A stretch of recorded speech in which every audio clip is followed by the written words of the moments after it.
बिस्मिल्लाहिर्रहमानिर्रहीम और अस्सलाम वालेकुम।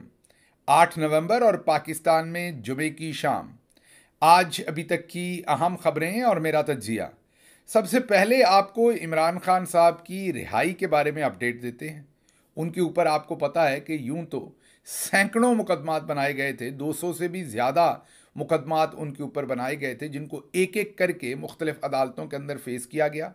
और तकरीबन अब तमाम के तमाम मुकदमात के अंदर या तो ज़मानत हो चुकी है या वो मुकदमात ख़त्म हो चुके हैं। महज दो मुकदमात ऐसे हैं जो अभी चल रहे हैं, जिनमें ज़मानतें और या वो मुकदमे की जो भी प्रोसेसिंग है वो चल रही है।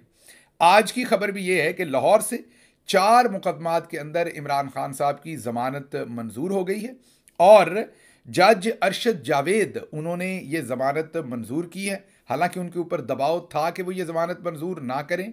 ये वही जज साहब हैं जिनकी गाड़ी को अब से चंद हफ्ते पहले याद कीजिए, डराने के लिए, धमकाने के लिए, ताकि ये पाकिस्तान तहरीक इंसाफ की लीडरशिप की ज़मानतें ना लें, लाहौर कैनाल रोड के ऊपर इनकी गाड़ी को ठोकर मारी गई थी, टक्कर मारी गई थी वीगो डाले से, और इनको ज़ख्मी करने की कोशिश की गई थी। ये किसी न किसी सूरत अदालत पहुंचे थे और उसके बाद इन्होंने बहुत सारे वर्कर्स की ज़मानत मंजूर की थी। मतलब कि वो जो प्रेशर इनके ऊपर डाला गया था, वो प्रेशर लेने से इन्होंने इनकार कर दिया था। ये जज अरशद जावेद साहब की कहानी भी तकरीबन उसी तरह की बनती है। जैसे याद कीजिए कि इससे पहले सरगोदा के अंदर एक जज साहब के साथ, जिन्होंने बाद में ख़त भी लिखा था लाहौर हाई कोर्ट को, आप याद कीजिए कि उनकी अदालत के ऊपर किस तरीके से धावा बोला गया था। अदालत के ट्रांसफार्मर को गोलियां चला के उड़ा दिया गया था। उससे पहले बहावलपुर के अंदर उनके घर का जो गैस का मीटर था वो उड़ाया गया था। उसके साथ साथ बिजली का बिल अजाफी भेजा गया था। और भी बहुत सारे जजेस के साथ ये सब कुछ हो चुका है। इस्लामाबाद हाई कोर्ट के भी 6 जजेस के साथ जो कुछ किया गया था, और उसका ख़त बाद में सुप्रीम जुडिशल काउंसिल को लिखा हुआ ख़त काजी फायज ईसा साहब ने दबा लिया था। आज वो ख़त दोबारा से सुप्रीम जुडिशल काउंसिल में खोला गया है। उसके ऊपर क्या कार्रवाई हुई है वो भी आपको बताते हैं। लेकिन पहले ये जो पहली खबर है इमरान खान साहब की रिहाई से मुतल्लिक, इसकी तफसील आपको दे दें कि अब इन 4 मुकदमात के अंदर जो इमरान खान साहब की ज़मानतें हो गई हैं, इनके इसके बाद एक या दो मुकदमात ऐसे रह गए हैं जिनकी प्रोसेसिंग चल रही है। गालिबन एक ही अब ज़मानत और दरकार है, वो हो जाएगी तो इमरान खान साहब कानूनी तौर पर, पहले भी वैसे तो कानून कोई नहीं है, जंगल के कानून के तहत ही उन्हें पकड़ा हुआ है। केस तो पहले भी उनके ऊपर कोई नहीं बनता, लेकिन जंगल के कानून के तहत भी उन्हें फिर जेल में नहीं रखा जा सकेगा, क्योंकि उनके ऊपर किसी किस्म का कोई मुकदमा इसके बाद नहीं रह जाएगा। तो अब एक ही और मुकदमा रह गया। अच्छा, अब इस पर 2 तैयारियां हो रही हैं। एक तैयारी तो यकीनन जो हमें अंदर के ज़राए बता रहे हैं वो ये है कि कोई नया केस बनाया जाए इमरान खान साहब पर, या उन्हें मिलिट्री कोर्ट्स के अंदर शिफ्ट किया जाए ताकि उन्हें रिहा ना करना पड़े। दूसरी जो एक ऑप्शन बी के तौर पर तैयारी हो रही है वो ये है कि अगर जजेस ने इमरान खान साहब को ज़मानत दे दी और उन्हें रिहा करना पड़ा, तो पहले से ही ऐसा माहौल बनाओ कि इमरान खान साहब किसी डील के नतीजे में रिहा हो रहे हैं या अमेरिका के कहने पर उन्हें रिहा किया जा रहा है। हालांकि इमरान खान ने आपके सामने पूरे 1.5 साल जेल काटी है और उससे पहले भी 1 साल तमाम मुकदमात को फेस किया है। एक एक मुकदमा अवामी, अदालती और सहाफ़ती स्क्रूटनी में से गुजरा है, बल्कि लफाफा सहाफ़त की स्क्रूटनी से भी गुजरा है। और कोई एक ऐसा मुकदमा, कोई एक ऐसा सबूत इमरान खान के खिलाफ पेश नहीं किया जा सका जिसके ऊपर उनके ऊपर फ़र्द जुर्म ही मुनासिब तरीके से आयद करवा ली जाती या उन्हें कन्विक्शन करवा ली जाती। तो अब जब हर तरफ फेलियर हो गया है, मतलब कि इमरान खान साहब के ऊपर ना तो कोई मुकदमा जो है वो रह गया है ऐसा जिसके अंदर कुछ प्रूव होना है या उन्हें सज़ा दिलवा सकती है मौजूदा हुकूमत, ना ही कोई नया मुकदमा घड़ने की इस टाइम ये पोजीशन में है। बहरहाल वैसे अगर ज़बरदस्ती करनी है तो वो तो हो ही जाएगी, जैसे मैंने आपको कहा मिलिट्री कोर्ट्स में ले जाएंगे, कुछ और कर लेंगे, लेकिन असूली तौर पर कुछ इनके हाथ में रह नहीं गया। तो अब जो हमें लग रहा है वो ये लग रहा है कि या तो जाहिर है रिहाई होगी अब इंशाल्लाह, जब जज साहब एक मुकदमा जिसमें रह गए हैं उसमें ज़मानत दे देंगे तो अगले चंद दिन के अंदर उनकी रिहाई मुमकिन हो जाएगी। और अगर हुई तो फिर जो इन्होंने नया बयानिया घड़ा है कि ये किसी डील के नतीजे में होनी है या ये अमेरिका के कहने पर होनी है, अगर ऐसा है कि उन्होंने डील के नतीजे में रिहाई लेनी थी तो फिर 1.5 साल उन्हें जेल नहीं काटनी पड़नी थी, उससे पहले ही ये काम हो जाना था। लेकिन जो मेरा इसके ऊपर तज्जिया है वो ये है कि अभी भी ये कुछ ना कुछ घड़ेंगे। इमरान खान जेल से बाहर तभी आएंगे जब आवाम सड़कों पर आएगी। ये मैं बात आपके सामने बार बार रख रहा हूँ। जो मेरी पब्लिक स्पीचेज़ हैं डिफरेंट जलसों के अंदर, वहाँ भी मैं ये बात रख रहा हूँ। कैलिफोर्निया हो या बार्सिलोना हो या फ्रांस हो या लंदन हो या नॉर्वे हो या मेरा वीलॉग हो, हर जगह के ऊपर मैं जहां भी पब्लिक के साथ इंगेज करता हूं, ये बार बार बता रहा हूं कि इमरान खान साहब को अगर जेल से बाहर निकालना है तो उसके 3 ही तरीके हैं। एक तो ये कि इमरान खान खुद एनआरओ लें, जो उन्होंने लेनी होती तो वो 1.5 साल जेल ना काटते, इतने बदतरीन मजालम ना सहते। दूसरा तरीका जो है वो ये है कि चौधरी निज़ामुद्दीन साहब के अपने घर के अंदर कोई ऐसी मूवमेंट हो और सोच हो कि इस काम को, इस फस्तायत को बंद करना है, जो होते हुए नज़र नहीं आ रहा। तो तीसरा और आखिरी तरीका, मैं बार बार एक ही कह रहा हूँ कि एक ही तरीका बचता है जिससे इमरान खान साहब ने जेल से बाहर आना है, और वो है कि अवाम सड़कों पर आए और बड़ी तादाद में आए। 10,000, 15,000, 20,000 नहीं, लाखों की तादाद में सड़कों पर आए। पुरअमन तरीके से आए लेकिन लाखों की तादाद में आए, तो वो वाहिद तरीका है जिसमें से इमरान खान साहब को रिहाई मिलेगी। ये मैं बार बार आपके गोशगुजार कर रहा हूँ, आज दोबारा कर रहा हूँ। बहरहाल आगे चलते हैं। अगली खबर जो है वो सुप्रीम कोर्ट के अंदर 26वीं आइनी तरमीम के ख़िलाफ़ एक और दरख्वास्त जो है वो दायर हो गई है। ये गालिबन अख्तर मैंगल, मुस्तफ़ा नवाज़ खोखर, मोहसिन दावड़ और फहमीदा मिर्ज़ा साहबा ने की है। लेकिन अब इसका कोई बड़ा फ़ायदा होता हुआ इसलिए नज़र नहीं आ रहा कि इस तरमीम को आइनी बेंच ने सुनना है। आइनी बेंच के सरबराह जस्टिस अमीनुद्दीन है, आप उन्हें काजी फाइज ईसा ही समझिए, और उस बेंच के अंदर जो मेजॉरिटी ऑफ जजेस हैं उनको आप काजी फाइज ईसा ही समझिए। तो इन हालात के अंदर अगर ये जो आइनी तरमीम है इसको सुना भी जाएगा तो ये उठाकर बाहर फेंक दी जाएगी, इसके ऊपर कोई फैसला नहीं होगा। इस पर अगर कुछ होना था तो वो उस दिन जब जस्टिस मंसूर अली शाह और जस्टिस मुनीब ने जस्टिस याया अफरीदी को कहा था कि वो प्रैक्टिस एंड प्रोसीजर कमेटी की मीटिंग कॉल करें, और प्रैक्टिस एंड प्रोसीजर कमेटी की मीटिंग कॉल करके उसमें 26वीं आइनी तरामीम से रिलेटेड जो केसेस हैं उनको फिक्स करें और 4 नवंबर को उन्हें सुने। उसके बाद जो है वो जो आइनी बेंच है उसकी तश्कील की तरफ हम जाएं। लेकिन जस्टिस याया अफरीदी ने ना सिर्फ प्रैक्टिस एंड प्रोसीजर की कमेटी का इजलास नहीं बुलाया, बल्कि जब जस्टिस मंसूर और जस्टिस मुनीब ने, क्योंकि 3 में से 2 मेंबर मौजूद थे, अक्सरियती मेंबर्स ने उस कमेटी का इजलास बुलाया और उन दरखास्तों को 4 नवंबर के लिए फ़िक्स किया।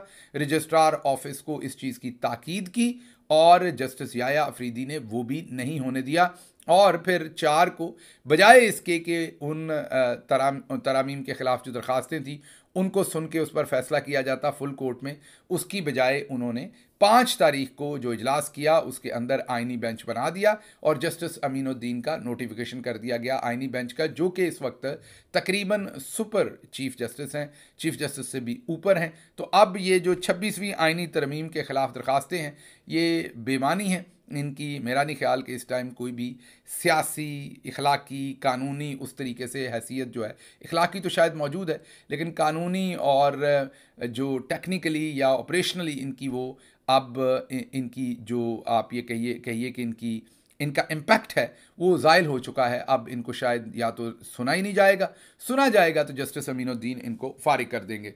अगली खबर आपके सामने रखेंगे कि सुप्रीम जुडिशल काउंसिल का इजलास हुआ है 8 तारीख को। आपको याद है सुप्रीम जुडिशल काउंसिल का इजलास बुलाया गया था। ये वो फोरम है जो जजेस के डिसिप्लिन के बारे में, किसी को निकालना है या किसी जज को शिकायत है किसी से, या किसी को जज से शिकायत है, तो ये वो फोरम है जिसकी सरबराही चीफ जस्टिस ऑफ पाकिस्तान करते हैं। जस्टिस याया अफरीदी की सरबराही में ये आज सुप्रीम जुडिशल काउंसिल का इजलास हुआ। इसके अंदर जो डिफरेंट जजेस के ख़िलाफ़ शिकायत थी वो भी रखी गई, जो तकरीबन तमाम की तमाम उठाकर रद्दी की टोकरी में फेंक दी गई। किसी भी शिकायत को सीरियस नहीं लिया गया।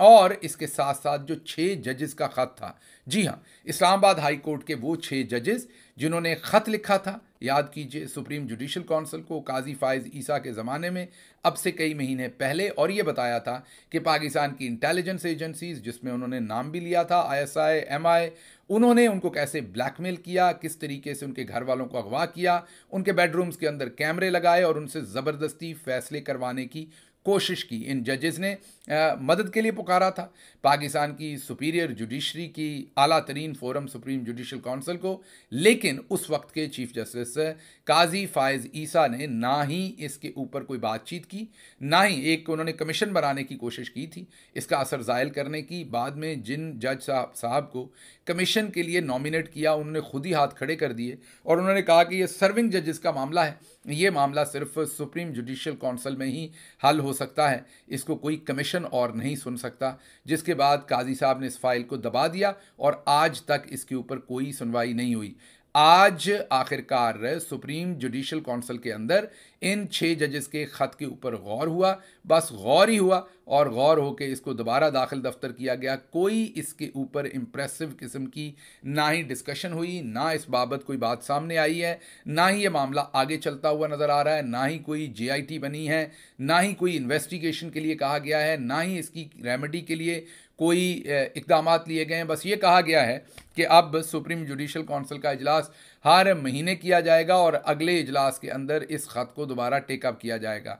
इसका मतलब क्या है कि इसे दाखिल दफ्तर कर दिया गया है और इस फाइल के ऊपर अब तस्मा बांध के इसे अब किसी अलमारी के अंदर रख दिया गया है। मतलब कि इस ख़त को अब आप दफन शुद्ध समझे और इसके ऊपर मज़ीद कार्रवाई जस्टिस याया अफरीदी जो हैं वो करने का किसी किस्म का इरादा भी नहीं रखते। अगली खबर आपके सामने मंडी बहुद्दीन और इस्लामाबाद से रखते हैं। हाजी इम्तियाज़ MNA पाकिस्तान तहरीक इंसाफ के, उनके भाई चौधरी इजाज़ जो पहले MNA रहे हुए हैं, दोनों बहुत ही मोतबर शख्सियात हैं, मंडी बहुद्दीन की अच्छी साफ़ सुथरी सियासत करते हैं। पाकिस्तान तहरीक इंसाफ के टिकट पर हाजी इम्तियाज़ MNA बने, उनको मुतअद्दद बार उठाया गया, उनके ऊपर जुल्म व सितम किया गया ताकि उनकी वफ़ादारियाँ बदलवाई जाएँ और उनसे वोट लिया जाए। जब उन्होंने इनकार कर दिया तो अब उनके ख़ानदान को इस वक्त एक बदतरीन जुल्म की मिसाल बनाकर रख दिया गया है और उनको अब एक मिसाल बनाने की कोशिश में उनके घर आए दिन हमले किए जाते हैं। इससे पहले भी उनके घर में जब हमला किया गया, उनके यहाँ 9 साला बच्ची को बालों से पकड़ के खींचा गया, 11 माह के शीरख्वार बच्चे को मिस हैंडल किया गया, उनकी जो इजाज़ चौधरी साहब की बीवी है उनके साथ बदतमीज़ी की गई, उनके पाँव पर बूट रख कर जो अहलकार थे वो खड़े रहे और उनको ब्लैकमेल करके कि उनकी बात करवाई जाए हाजी इम्तियाज़ से और उनको पकड़वाया जाए। ये तमाम कोशिशें होती रहीं। अब एक दफ़ा फिर मंडी बहुद्दीन में गालिबन उनके घर पर जो हमला किया गया, सारा फर्नीचर तोड़ा गया है, उसके साथ साथ उनकी बुज़ुर्ग वालदा जो कि शायद 90 साल से भी ऊपर उनकी उम्र है, उनको धक्के दिए गए, वो गिर गईं, बेहोश हो गईं और बच्चों के साथ जुल्म किया गया। एक दफ़ा फिर ये तमाम जुल्म की दास्तान रिपीट की गई है और अब इजाज़ चौधरी साहब की अहलिया जो कि भावज है चौधरी इम्तियाज़ MNA की, वो ये बताती हैं कि हमें ये पैगाम दिया जाता है कि मेजर उमैर जो ISI के हैं उनके साथ रब्ता करें, ये सब कुछ उनके कहने पर, उनकी इमा पर हमारे साथ हो रहा है।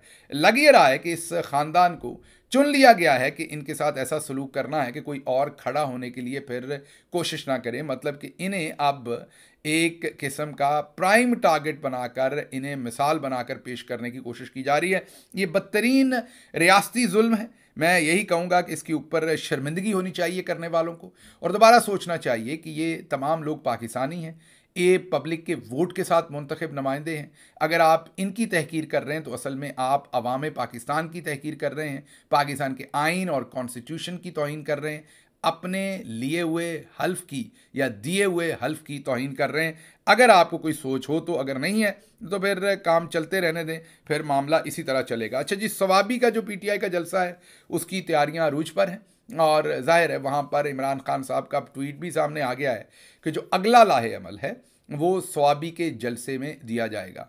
उसके साथ साथ इमरान खान साहब ने ये भी बताया है कि इधर उधर ना देखें, मतलब कि अमेरिका में क्या होता है, कहीं और क्या होता है, उसकी तरफ ना देखें।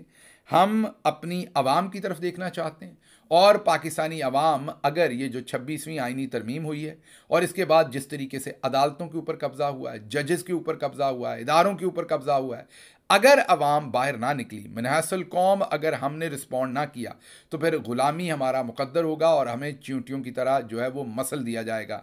इमरान खान ने एक दफ़ा फिर अवाम को ये बताया है कि वाहिद हल आपका सड़कों पर आना है। अगर आप ना आए तो ये तमाम मामला जो है जो चल रहा है ये ऐसे ही चलेगा, बल्कि इससे भी बदतर हो जाएगा। तो उन्होंने दोबारा से जो पैगाम दिया है वो यही दिया है कि आपने हर सूरत जो है वो निकलना है। अच्छा जी, अगली खबर जो है वो आपके सामने अमेरिका से रखेंगे और वो खबर बड़ी दिलचस्प है और वो खबर इसलिए दिलचस्प है कि जो कुछ पाकिस्तान में और पाकिस्तानी मीडिया में हो रहा है वो इसी से रिलेट करती है। जी हाँ, आपको याद होगा कि सदर ट्रंप के खिलाफ भी अमेरिकी इस्टेब्लिशमेंट भी थी और पूरे का पूरा मीडिया भी था। तमाम का तमाम जो ट्रेडिशनल मीडिया है उसने सदर ट्रंप को माइनस कर दिया था और उनका बयानिया किसी भी जगह पर चलाने के लिए मीडिया राज़ी नहीं था, तैयार नहीं था। जितने भी बड़े बड़े New York times, Washington post, CNN, NBC, वो टेक्निकली नाम के तौर पर तो ट्रंप की बात करते थे, लेकिन तमाम का तमाम एनालिसिस, तमाम की तमाम कवरेज ट्रंप मुखालिफ ही होती थी और ट्रंप को फेयर मीडिया नहीं मिलता था। हर चीज़ ट्रंप के खिलाफ ही की जाती थी। ऐसे माहौल में ट्रंप का जो सबसे छोटा बेटा, 18 साला बेटा, जो उनका और मेलानिया ट्रंप जो उनकी इस वक्त बेगम है, उनका अकलौता जो एक बेटा है उन दोनों का, उसने जो 18 साल का है, उसने फिर नई जो आजकल एक जहत है सोशल मीडिया जिसे कहते हैं, जिस पर डिफरेंट अमेरिका के अंदर मशहूर पॉडकास्ट हैं, उसने ये प्लान किया कि अब इन पॉडकास्ट के थ्रू, मतलब कि सोशल मीडिया के थ्रू, हमने अपना पैगाम जो है वो आवाम तक पहुंचाना है। प्रेसिडेंट ट्रंप को भी इस बात की वैसे सताइश उनकी करनी चाहिए। सताइश इसलिए कि अमूमी तौर पर जो ओल्डर जनरेशन से लोग हैं वो सोशल मीडिया को इतनी जल्दी एक्सेप्ट नहीं करते। वो इसको ह्यूज रिस्क समझते हैं, इसकी इफेक्टिवनेस को नहीं समझ पाते। बस मुझे अभी भी याद है कि जब परवेज़ खटक चीफ मिनिस्टर KP बने तो वो सोशल मीडिया के बहुत ख़िलाफ़ थे। उनके ख्याल में सोशल मीडिया के ऊपर किसी किस्म की भी एफर्ट लगाना ऐसे ही जुर्म था, ये एक बकवास काम है और इसमें से कोई फ़ायदा नहीं आता। और ये इस चीज़ का इजहार उन्होंने मेरे सामने भी बहुत दफ़ा किया था कि ये बस वेस्ट ऑफ टाइम है। अब हालांकि वो पढ़े लिखे थे, ऐसा नहीं कि कोई अनपढ़ थे, लेकिन आप ये सोचिए कि जब वो सोचते ही ये थे और ऐसे बहुत सारे लोग सोचते हैं तो फिर उससे वो फ़ायदा क्या उठाएंगे। इमरान खान साहब की सबसे जो एक बहुत ही इफ़ेक्टिव स्ट्रेटजी रही वो ये रही कि उन्होंने पाकिस्तान में सबसे पहले सोशल मीडिया को आइडेंटिफाई किया, सोशल मीडिया के जो वॉलंटियर्स थे उनके टैलेंट को आइडेंटिफाई किया और ये रिस्क लिया, या दूसरे लफ्ज़ों में उन्होंने अपना जो ब्रांड था, अपनी जो पार्टी थी, उसे सोशल मीडिया का उसका विंग बनने दिया और अपना मैसेज सोशल मीडिया तक के थ्रू पब्लिक तक पहुंचाने के लिए हामी भरी या अपने आप को तैयार किया और ये इनिशिएटिव लिया। ट्रंप ने भी बिल्कुल इसी तरह का काम किया और मैं अभी हाल ही में एक यूरोपियन पॉलिटिकल पार्टी से मिल रहा था तो उनके जो चेयरमैन थे उन्होंने मुझसे खुसूसी तौर पर, जी हाँ, यूरोप का एक ऐसा मुल्क, मैं जानबूझ के नाम नहीं ले रहा क्योंकि उनकी जाहिर है एक ऑफ द रिकॉर्ड उनसे मेरी डिस्कशन हो रही थी, एक यूरोप का ऐसा मुल्क जो टेक्नोलॉजी में बहुत आगे है, उनकी एक पॉलिटिकल पार्टी के चेयरमैन मुझसे पूछ रहे थे कि हमें बताइए आप लोगों ने सोशल मीडिया कैसे मैनेज किया, आप लोगों का सोशल मीडिया इतना अच्छा कैसे है। तो अब तमाम के तमाम लोग सोशल मीडिया की तरफ आ रहे हैं क्योंकि जो ट्रेडिशनल मीडिया है वो जो सलूक करता है सबके साथ, क्योंकि वो मनूवर हो जाता है, मैनेज हो जाता है, वो एक तरह का नैरेटिव देता है जो पाकिस्तान में होता है वो भी वही बाहर भी तकरीबन हो रहा है। तो ट्रंप के जो छोटे बेटे हैं सबसे, उन्होंने ट्रंप के लिए सोशल मीडिया में दरवाजे खोले, पॉडकास्ट में दरवाजे खोले और उनकी सजेशन पर ट्रंप ने डिफरेंट पॉडकास्ट जो है उन पर हामी भरी और जाकर वो पॉडकास्ट किए और वो इतना इफेक्टिव रहा सारे का सारा काम कि उसने बाजी पलट दी और अब अमेरिका के अंदर ट्रंप के छोटे बेटे को बहुत ही ज़्यादा उसकी सताइश की जा रही है कि उसने बहुत ही इफेक्टिवली ये तमाम काम ट्रंप के लिए मैनेज किया। और जब ट्रेडिशनल मीडिया ने ट्रंप पर दरवाजे बंद कर दिए तो उसने, क्योंकि वो यंग है, जिद्दत पसंद है जाहिर है, और सोशल मीडिया से इंटरेक्ट करता है, तो उसने ये नए दरवाजे प्रेसिडेंट ट्रंप पर खोले जिसने उन्हें कामयाबी दी। अभी तक इतना ही, मुझे यहाँ से इजाज़त दीजिए। अल्लाह आपका हामी और नासिर हो। पाकिस्तान जिंदाबाद।